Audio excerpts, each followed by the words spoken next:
उत्तर कर्नाटका में हाल ही में घोषित हुए विजयनगर डिस्ट्रिक्ट में एक गांव है हम्पी, जिसकी धरोहर इतनी पुरानी है कि अनगिनत किस्से और कहानियां हैं इस जगह की।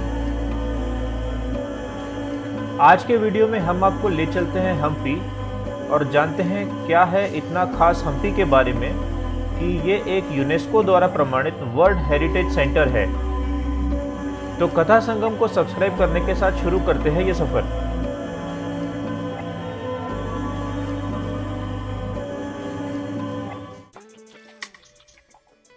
हम्पी मध्यकालीन हिंदू राज्य विजयनगर की राजधानी थी। तुंगभद्रा नदी के तट पर स्थित यह नगर अब हम्पी के नाम से जाना जाता है। हम्पी का अर्थ है पंपा से निकला हुआ, और अब ये केवल खंडरों और पत्थरों के रूप में ही अवशेष है। इन्हें देखने से प्रतीत होता है कि किसी समय यहाँ एक समृद्धशाली सभ्यता निवास करती होगी। भारत के कर्नाटक राज्य में स्थित यह नगर यूनेस्को के विश्व के विरासत स्थलों में शामिल किया गया है। यहाँ हर साल हजारों की संख्या में पर्यटक और तीर्थयात्री आते हैं। हम्पी का फैलाव विशाल गोल चट्टानों के टीलों के रूप में है। घाटियों और टीलों के बीच 500 से भी अधिक स्मारक चिन्ह हैं। इनमें मंदिर, महल, तहखाने, खंडहर, पुराने बाजार, शाही मंडप, गढ़, चबूतरे, राजकोष आदि असंख्य इमारतें हैं। हम्पी का इतिहास प्रथम शताब्दी से प्रारंभ होता है। उस समय इसके आसपास बौद्धों का कार्यस्थल था। यह साम्राज्य तीसरी शताब्दी के दौरान अशोक साम्राज्य का ही भाग था। बाद में हम्पी विजयनगर साम्राज्य की राजधानी बना। 1343 से लेकर 1565 तक हम्पी विजयनगर साम्राज्य की सबसे प्रसिद्ध और बेहतरीन राजधानियों में से एक थी। हम्पी का चुनाव इसकी सामरिक जगह की वजह से किया गया था, जहां तुंगभद्रा नदी भी थी और तीनों तरफ से रक्षात्मक पहाड़ियां भी थी। विजयनगर हिंदुओं के सबसे विशाल साम्राज्यों में से एक था। हरिहर और बुक्का नामक दो भाइयों ने सन 1336 ईस्वी में इस साम्राज्य की स्थापना की थी। कृष्णदेव राय ने यहाँ 1509 से 1529 के बीच हम्पी में शासन किया और अपने साम्राज्य का विस्तार किया। हम्पी में शेष रहे अधिकतर स्मारकों का निर्माण कृष्णदेव राय ने करवाया था। यहाँ 4 पंक्तियों की किलेबंदी नगर की रक्षा करती थी। इस साम्राज्य की विशाल सेना दूसरे राज्यों से इसकी रक्षा करती थी। विजयनगर साम्राज्य के अंतर्गत कर्नाटक, महाराष्ट्र और आंध्र प्रदेश के राज्य भी आते थे। हम्पी के खंडहरों की खोज सन 1800 में कर्नल कोलिन मैकेंजी ने की थी। आर्कियोलॉजिकल सर्वे ऑफ इंडिया ने भी इस जगह पर उत्खनन का काम कर कई बहुमूल्य रत्न और पत्थर को खोज निकाला है, जिनमें कुछ मंदिर और ऐतिहासिक धरोहर भी शामिल है। हम्पी के साथ एक पौराणिक एसोसिएशन भी जुड़ी हुई है। स्थानीय लोगों और लोककथाओं के अनुसार इस क्षेत्र को रामायण में पौराणिक किष्किंधा वानर राज्य कहा जाता था।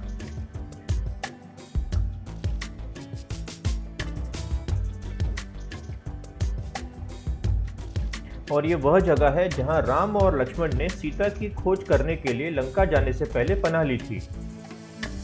आज के पहाड़ों और कई स्थानों पर सुग्रीव, बाली, हनुमान और राम के रुकने की कहानियां हैं। कहा जाता है कि हम्पी के हर पत्थर में कहानी बसी है। यहाँ 2 पत्थर त्रिकोण के आकार में जुड़े हुए हैं। दोनों देखने में एक जैसे ही हैं, इसीलिए इन्हें सिस्टर स्टोन्स कहा जाता है। इसके पीछे भी एक कहानी प्रचलित है। 2 ईर्ष्यालु बहनें हम्पी घूमने आई थीं। वे हम्पी की बुराई करने लगीं। शहर की देवी ने जब यह सुना तो उन दोनों बहनों को पत्थर में तब्दील कर दिया। यहाँ के मंदिरों में प्रसिद्ध संगीतमय पिलर बने हुए हैं। ब्रिटिश हमेशा से ही इस चमत्कार के पीछे का कारण जानना चाहते थे, इसलिए उन्होंने यह देखने के लिए पिलर के अंदर तो कुछ नहीं है ये जानने के लिए उन्होंने 2 पिलरों को तोड़ा भी, लेकिन पिलरों में से ऐसा कुछ नहीं मिला जिससे आवाज़ निकलती हो। आज भी हमें ब्रिटिशों द्वारा तोड़े गए वो 2 पिलर दिखाई देते हैं। पुराने समय में कहा जाता है यहाँ पत्थरों को बजाकर ही संगीत निकाला जाता था।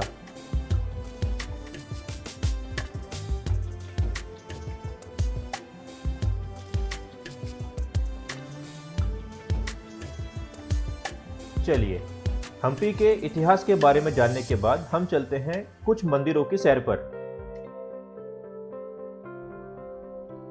विजय विठल टेम्पल तुंगभद्रा नदी के दक्षिणी किनारे पर स्थित यह मंदिर मूल दक्षिण भारतीय द्रविड़ मंदिरों की स्थापत्य शैली का प्रतिनिधित्व करता है। विठल मंदिर का निर्माण राजा देवराय द्वितीय के शासनकाल के दौरान किया गया था। विठल मंदिर एक 16वीं सदी की संरचना है जो भगवान विठल यानी विष्णु जी को समर्पित है। यह हम्पी की सैर करने आए सभी पर्यटकों के लिए एक देखने योग्य स्थल है क्योंकि इसकी खूबसूरती, जटिल नक्काशियां और शानदार वास्तुकला यहाँ स्थित किसी भी अन्य संरचना जैसी नहीं है। रंग मंडप और 56 संगीतमय स्तंभ भी है यहाँ जिन्हें थपथपाने से संगीत सुनाई देता है। 50 रुपए के नोट में आपको जो रथ दिखाई देता है वो स्टोन चैरियट भी इसी मंदिर में मौजूद है।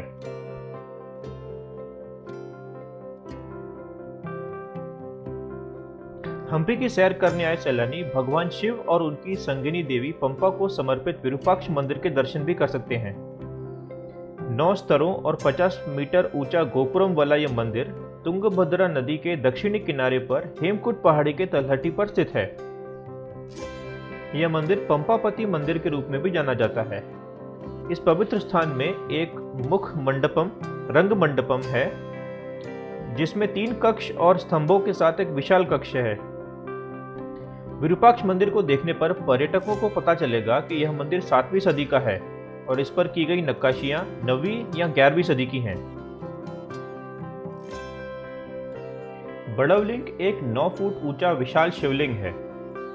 बड़वलिंग का एक अनोखा तथ्य यह है कि इस संरचना के आसपास एक प्राचीन नहर का पानी नित्य बहता है। इस लिंग पर 3 आंखें बनी हुई हैं जो भगवान शिव की तीनों आंखों को दर्शाती हैं।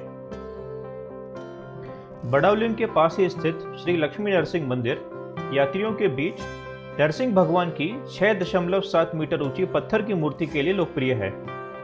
इस मूर्ति में भगवान नरसिंह आदिशेष की शैया पर बैठे हुए हैं। इस मंदिर में पाए गए शिलालेखों से प्राप्त जानकारी के अनुसार यह मंदिर 1528 में राजा कृष्णदेव राय के शासनकाल में बनाया गया था। इस मूर्ति में भगवान नरसिंह के साथ बैठी देवी लक्ष्मी की आकृति भी थी, लेकिन 1556 में मुगलों द्वारा देवी लक्ष्मी की आकृति को तोड़ दिया गया। भगवान नरसिंह और देवी लक्ष्मी की मूर्ति को एक बड़ी सी शिला को काटकर बनाया गया था। शाही परिधि के मध्य स्थित हजारा राम मंदिर हम्पी के मुख्य आकर्षणों में से एक है।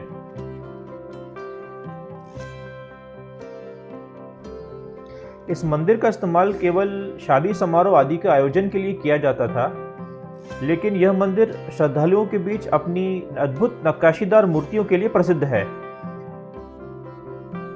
माना जाता है कि इस मंदिर की दीवारों पर आपको पूरी रामायण मिल जाएगी। ये सोच के भी हैरानी होती है कि कैसे पत्थर पर बारीक नक्काशी कर पूरी रामायण को दर्शा दिया गया।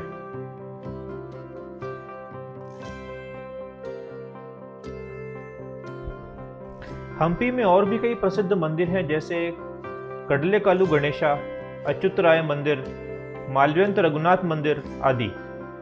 इनके बारे में भी आप जान सकते हैं।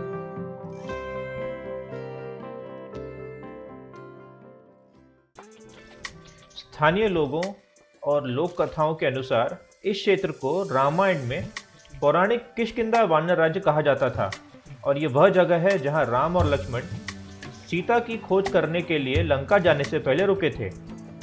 यहाँ के पहाड़ों और कई स्थानों पर सुग्रीव, बाली, हनुमान और राम के रुकने की कहानियां हैं।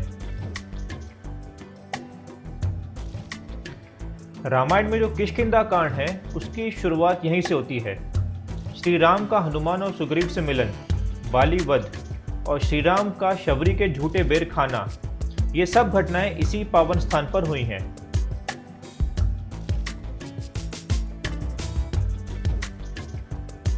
पंपा सरोवर, जहां श्री राम मिले थे शबरी से और शबरी ने उन्हें अपने झूठे बेर खिलाए, जिन्हें बड़े प्रेम से श्री राम ने खाया।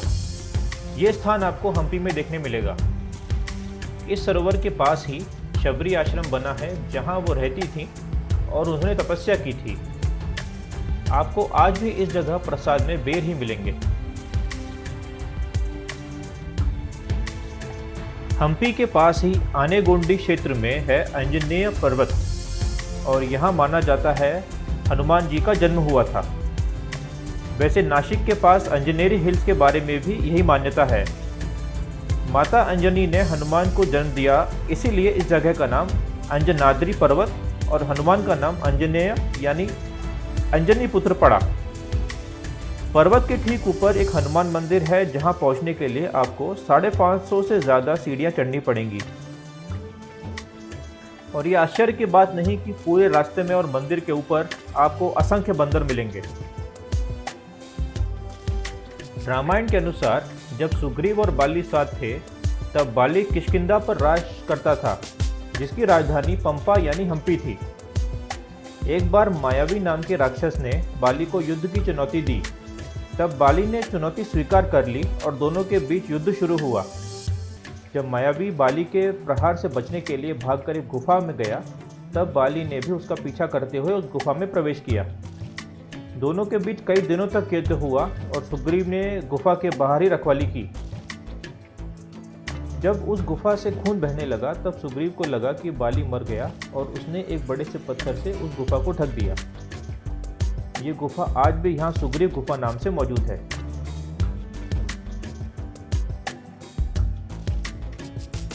हम्पी सिर्फ एक पर्यटक स्थल नहीं है, एक जीता जागता ज्ञान का भंडार है जो एक वीडियो में हम आपको पूरा नहीं बता पाएंगे। आपको हम्पी ज़रूर जाना चाहिए ये अनुभव करने के लिए। आप हम्पी में खो जाएंगे इसकी महान सभ्यता और पौराणिक महत्व को समझते हुए। हम्पी एक ऐसी जगह है जिससे आपको ज़रूर ही प्यार हो जाएगा। ये जान के भी दुख होता है कि आज जो हम हम्पी देखते हैं वो बस अवशेष है उस स्वर्णिम हिंदू साम्राज्य का जो कभी यहाँ था। मुगल शासकों ने हम्पी को जीतकर यहाँ सब कुछ तहस नहस कर दिया। सभी मंदिर तोड़ दिए गए, सभ्यता को नष्ट कर दिया गया और शहर को जला दिया गया। इसलिए हम्पी को रूइंस भी कहा जाता है, यानी कि अवशेष। पर ये अवशेष भी हमें बहुत कुछ सिखा जाते हैं।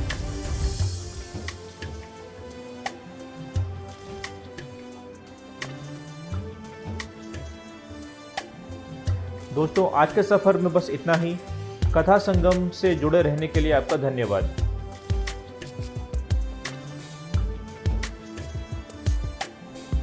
अगर आपको ये सफ़र अच्छा लगा है तो इस वीडियो को लाइक ज़रूर करें, अपने दोस्तों से शेयर करें और कथा संगम को सब्सक्राइब करें। जल्दी ही मिलते हैं आपसे एक और कहानी में। तब तक के लिए धन्यवाद।